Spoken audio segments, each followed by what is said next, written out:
Moon परी ने कहा, छड़ी पकड़ो और आंखें बंद करो, मैं तुम्हें महल तक ले जाती हूँ। छड़ी छूते ही गुलफाम को एक झटका लगा और वो आंखें बंद करके उड़ गया। गुलफाम ने आंखें खोली तो सामने एक खौफनाक महल था। मून परी ने कहा, उसी महल में शहजादी कैद है और एक पिंजरे में चिड़िया भी है। इस चिड़िया में जादूगर की जान है, अगर ये निकल जाए तो वो कमजोर हो जाएगा। ये अंगूठी लो, जादू का असर तुम पर नहीं होगा। गुलफाम आहिस्ता आहिस्ता महल के अंदर दाखिल हुआ। सामने ही रस्सियों में बंधी एक खूबसूरत शहजादी दिखाई दी।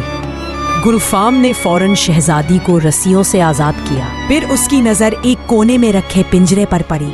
उसने हिम्मत से काम लेते हुए चिड़िया को पिंजरे से निकाल लिया। चिड़िया बाहर निकालते ही महल जोर जोर से हिलने लगा। शहजादी बोली, जादूगर आ रहा है, हमें जल्दी करनी होगी।